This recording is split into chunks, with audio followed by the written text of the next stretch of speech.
একসময় সবচেয়ে অপছন্দের খাবার কিভাবে যেন পরিস্থিতির সাথে সাথে বয়সের সাথে সাথে আমার সবচেয়ে বেশি পছন্দের হয়ে গেল, বুঝতেই পারলাম না। হে এভরিওয়ান, আসসালামু আলাইকুম, ওয়েলকাম মাই নিউ ভিডিও। এই তো এখানেই দেখলেন ছোট মাছগুলোকে ভালোভাবে ধুয়ে নেওয়া হলো। তারপর একটা কড়াইয়ে বেগুন, আলু, তারপরে হচ্ছে কাঁচামরিচ, পেঁয়াজ বলে রাখা ভালো, এখানে কিন্তু কোনো বাটা মশলা যেমন জিরা বাটা, রসুন বাটা, আদা বাটা এগুলো কিছু ইউজ করা হয় নাই, যেহেতু এটা মাছের চচ্চড়ি। যারা যারা আমার মতো মায়ের হাতের এই মাখানো মাছের চচ্চড়ি খাইছেন ঠিক তারাই জানবেন এটা ঠিক কতটা মজার। যারা না খাইছেন তারা জানবেন না। আশা করি সবাই খাইছেন। কারণ এখন আর ওইরকম চাচাতো বোন বা মামাতো বোন নাই যে নিউ খাইতেছে, এরকম কেউ নেই। এই তো এটাকে ভালোভাবে মাখানো হইতেছে। আসলে এই তরকারির মেইন মজা হচ্ছে মাখানো। যেহেতু এটা হাতে মাখিয়ে তারপরে রান্না করা হয়। এই তো এখানে ভালোভাবে মাখানোর পর মাছগুলো দিয়ে দেওয়া হলো। দেখেন মাছগুলো কত সুন্দর রূপার মতো চকচক করতেছে। আসলে মাছ ধোয়াতে কিন্তু মজা আছে।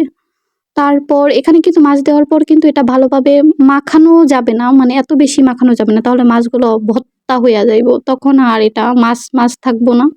তো এই তো মাখানো শেষ। এখন এটাতে কিছু পরিমাণে পানি অ্যাড করা হবে। এই তো এখানে অল্প কিছু পানি অ্যাড করা হইতেছে, যেহেতু এটা ঝোল ঝোল হবে না, এটা হালকা ঝোল থাকবে, একদমই হালকা, কারণ ঝোল যত কম হবে তরকারির টেস্ট তত বাড়বে। এই তো চুলায় দেওয়া হলো, তারপরে তো বলক উঠতেছে, ধনিয়া পাতাও দেওয়া হয়ে গেছে। একদমই ঝোল থাকবে না এটাতে, আমি যা বললাম। ওই ক্লিপটা অবশ্য আমার নেওয়া হয় না আর। এই তো হয়ে গেল। তারপর এই তো মেইন পার্ট আমার, আসলে মেইন পার্ট, কারণ এটার ভিতরে এখন হচ্ছে ছোট মাছ ভাজি করা হবে। ছোট মাছ ভাজিও অনেকে অনেকভাবে খায়, কিন্তু আমার কাছে একটু পেঁয়াজ মরিচ দিয়ে করলে বেশি মজা লাগে। এখানে শুধুমাত্র পেঁয়াজ মরিচ আর হচ্ছে যে হলুদ আর মরিচের গুঁড়া, অন্য কোনো কিছু না।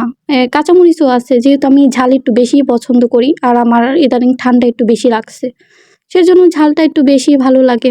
এই তো হালকা একটু পানি দেওয়া হয়েছে মাছটা যেন সিদ্ধ হয়।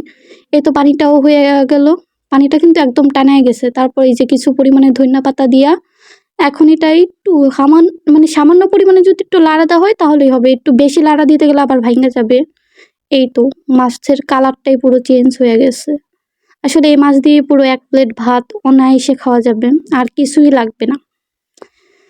সত্যি আগের দিনগুলা, মানে এই মাছ দেখলে আমি দৌড় দিতাম, বাসায় চিল্লাইতাম কেন এই ছোট মাছ আনা হয়, কেন আনা হয়। আর এখন সব থেকে বেশি মজার মনে হয় এই মাছটাই হয়। ধন্যবাদ সবাইকে ভিডিওতে দেখার জন্য।